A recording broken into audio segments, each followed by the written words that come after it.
You ever have one of those mornings where you think, well, that's it.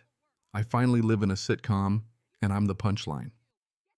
That was me standing at the end of my driveway, holding a letter that was literally falling apart in the rain, soaked through ink running, and me out there in pajamas staring at my mailbox like it just mugged me. And here's the kicker. I wasn't even mad about the words at first. Nope. All I could focus on was how the cheap printer paper was dissolving between my fingers in this pathetic drizzle, not even a real rain, just enough to ruin your whole damn morning. It was Tuesday, by the way. Tuesdays in my world are for garbage collection, not for receiving a legal declaration of war. Yet there I was, wet, cold, barefoot, reading this notice stamped violation in blaring red Comic Sans. Comic Sans for an official notice. I think that should be grounds for its own fine. My blood pressure spiked just looking at it. I tried to laugh it off. Maybe some guy at work was pulling a prank. But no.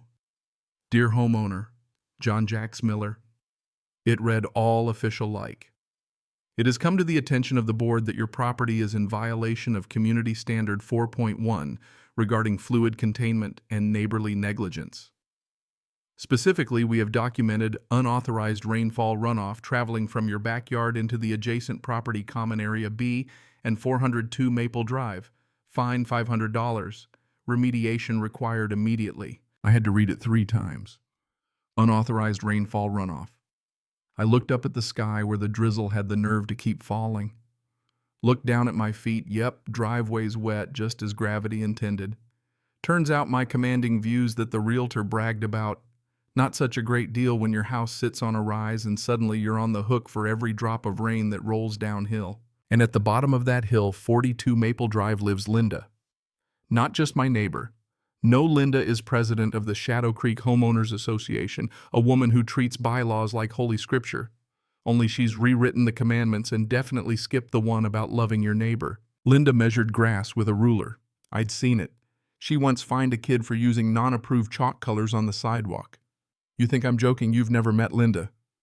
And now apparently the rain itself was my criminal accomplice.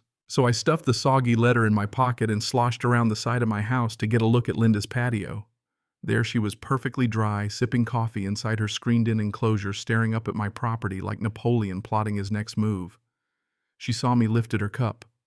No smile, just the silent promise of paperwork. That was enough. I'd had it. I needed answers. So off I marched, mud on my slippers, straight to her front door. Linda answered like she'd been waiting her whole life for this confrontation. Floral blouse, armor-plated on hair so stiff with hairspray it could survive a small meteor. To what do I owe the pleasure, Jack? You're tracking mud on my porch. Welcome, Matt said. Live, laugh, love. The irony nearly killed me. I shook the soggy paper at her. What is this? She gave me that terrifying customer service smile. Ah, you received the notice. The mail carrier's early today. It's a $500 fine, Linda. For rain. For runoff, she corrected all legalese. Unauthorized runoff. It's the same thing. I pointed skyward. I don't control the weather unless you think I'm doing rain dances to spite you. She let out a sigh like I was the dumbest man alive. It's not about the rain, Jack. It's about management. Your yard is sloped. The water runs off, carries debris, dampens my patio, ruins the geraniums, creates a slipping hazard. And it's unsightly. If water starts on your property, it's your responsibility to keep it there. Linda, listen to yourself. This water isn't mine. It comes from the clouds. It's just passing through. I'm the layover. You want me to vacuum the rain? Build a dome? She didn't even blink. That would be an unauthorized structure. Bylaw 8.4, no domes. I thought I might scream. You're fining me for gravity. She shrugged, already done with me. Fix your yard or install drainage. Until then, it's $500 per incident. And it's supposed to rain all week. I suggest you get a shovel. That was it. Something in me snapped. I stuck my foot in the door, probably shouldn't have. Linda's eyes went wide, Oscar-worthy. Jack, remove your foot. I'm feeling threatened. Suddenly she was shouting, I'm calling the police. Slammed the door. Locked deadbolt chain. I could hear her voice through the wood. Yes, 911. I have a volatile intruder. He's refusing to leave. I probably should have walked away, called a lawyer.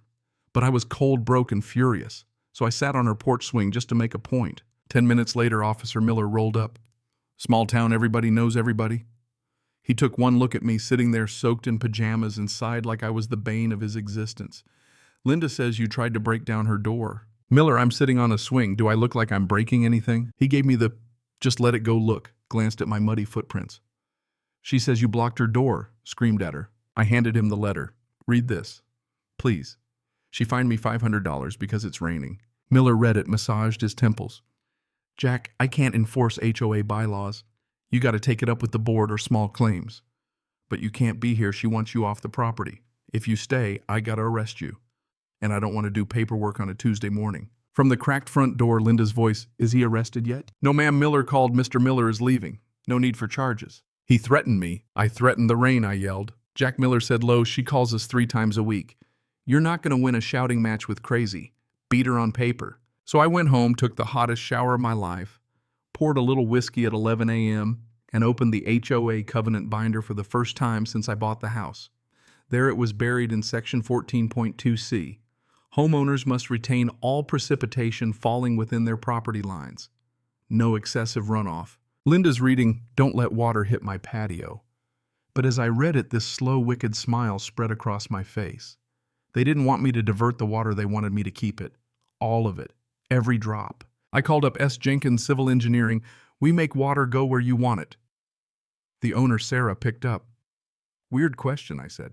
I charge for weird questions, she said. Try me. My HOA wants me to retain all rainwater. Can I build a dam? Silence. Then this laugh, deep delighted.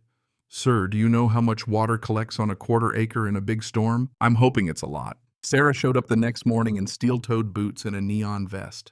She measured the slope dug into the clay and grinned. We build a berm earth levee right on the property line 3, maybe 4 feet high. Grade the yard back, create a negative slope. When it rains, your yard becomes a bathtub. Not a drop escapes.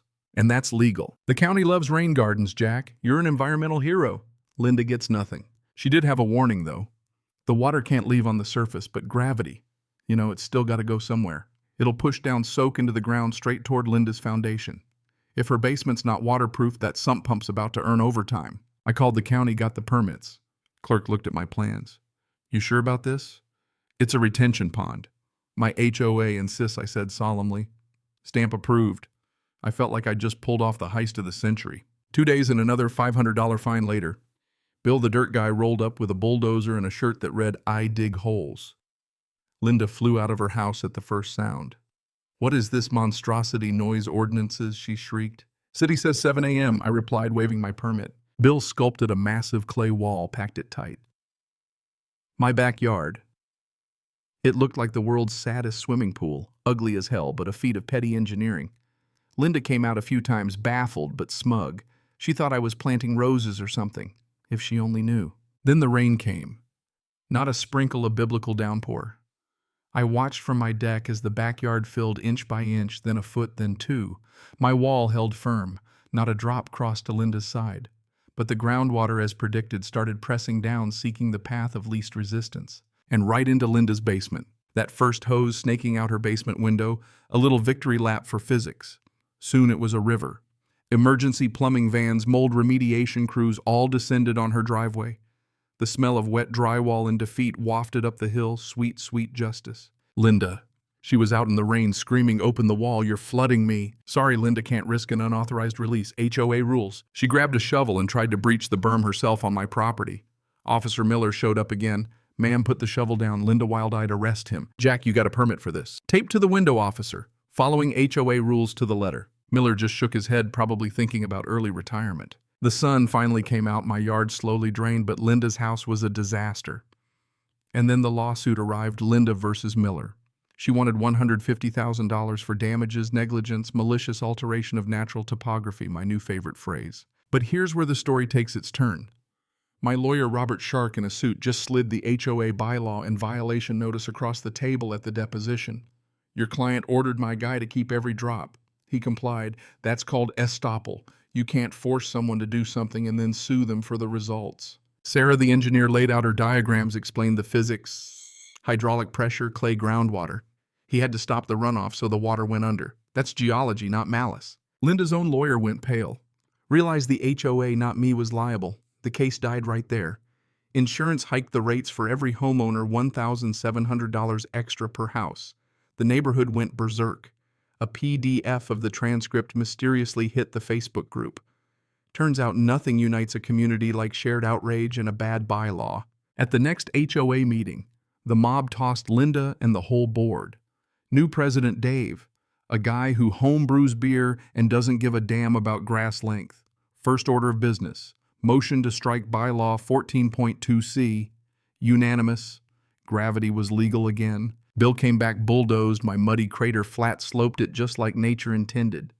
Linda watched from her window, spirit-broken house dry, but her pride forever waterlogged. Sometimes I think about that lesson. You know, how we all want to control the world, make rules, enforce our vision, tell the rain where to fall. But nature, life, even people, they find their own way. Try to force it and you might just end up drowning in your own rules. That day, sipping a beer on my deck, watching the sunset over what used to be Lake Jack, I realized you can't always fight City Hall.